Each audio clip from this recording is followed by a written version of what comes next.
Pendidikan nasional Indonesia dewasa ini terpaut dengan praktik-praktik pendidikan pada masa lalu dan sekaligus mengarah ke masa depan untuk mencapai tujuan pendidikan nasional yang telah ditetapkan.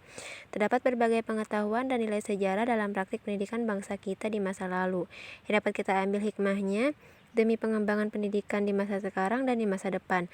Oleh sebab itu, sejarah pendidikan nasional tersebut perlu untuk kita pelajari. Bangsa Indonesia telah mengalami berbagai bentuk praktek pendidikan, di antaranya praktek pendidikan Hindu, pendidikan Buddha, pendidikan Islam, pendidikan zaman VOC, pendidikan kolonial Belanda, dan pendidikan zaman pendudukan Jepang.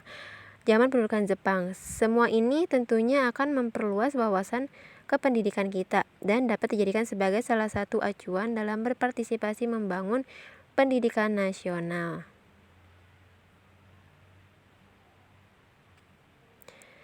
Yang A. Pendidikan zaman Hindu-Buddha.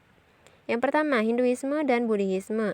Agama Hindu di India terbagi menjadi dua golongan besar, yaitu Brahmanisme dan Shaivisme. Hinduisme yang datang ke Indonesia adalah Shaivisme, yang pertama kali dibawa oleh seorang Brahmana yang bernama Agastya.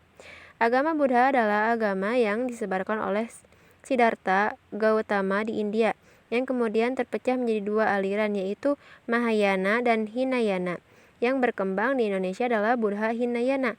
Agama Buddha berkembang pada masa kerajaan Sriwijaya di Sumatera dan pada zaman bangsa Shailendra di Pulau Jawa.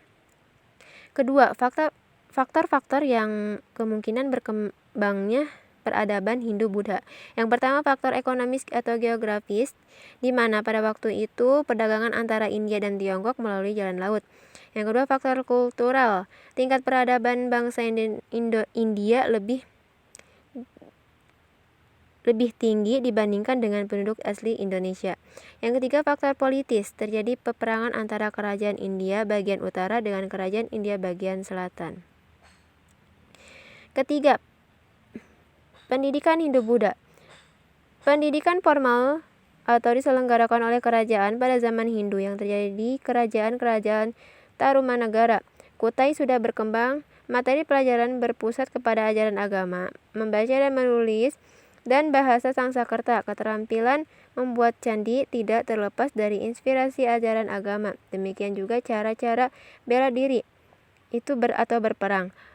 Para pendidiknya adalah orang-orang yang pandai yang memahami ajaran agama, dan para peserta didiknya berasal dari keturunan Brahmana dan anak-anak bangsawan dan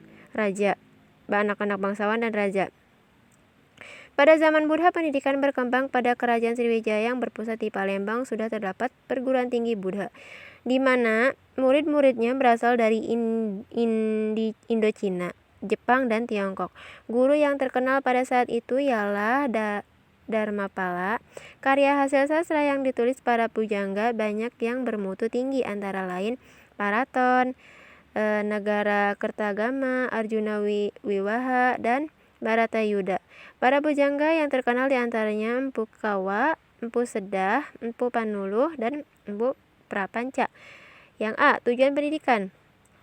Tujuan pendidikan identik dengan tujuan hidup, yaitu manusia hidup untuk mencapai moksa bagi agama Hindu, dan manusia mencapai nirwana bagi bangsa Buddha. Secara khusus mungkin dapat dibedakan sebagai berikut.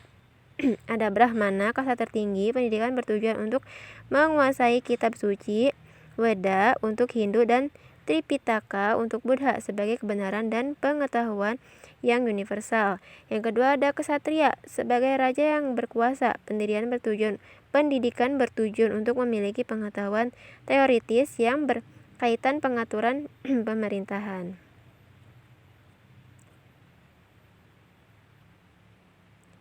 Rakyat biasa.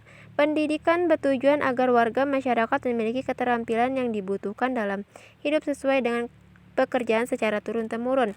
Yang B. Sifat pendidikan. Beberapa sifat dan ciri pendidikan yang menonjol pada waktu itu adalah ada informal, karena pendidikan masih bersatu dengan proses kehidupan. Yang kedua itu berpusat pada religi, karena kehidupan atas dasar kepercayaan dan keagamaan menguasai segala-galanya. Yang ketiga itu penghormatan yang tinggi terhadap guru, karena gurunya adalah kaum Brahmana atau kasta tertinggi dan tidak memperoleh gaji.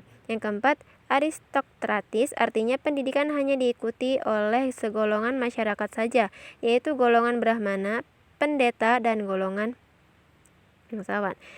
Yang D itu lembaga pendidikan. Pendidikan zaman dahulu belum bersifat formal seperti halnya kita zaman sekarang. Zaman dahulu pendidikan masih bersifat informal, di mana tempat yang dipakai untuk proses belajar mengajar belum menggunakan ruangan kelas seperti saat ini.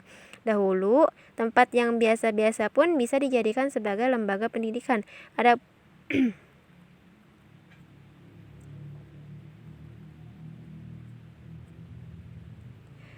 Masuknya Islam ke Indonesia. Masuknya Islam ke daerah Aceh diketahui dari tulisan pengalaman Marco Polo dalam perjalanannya ke Tiongkok.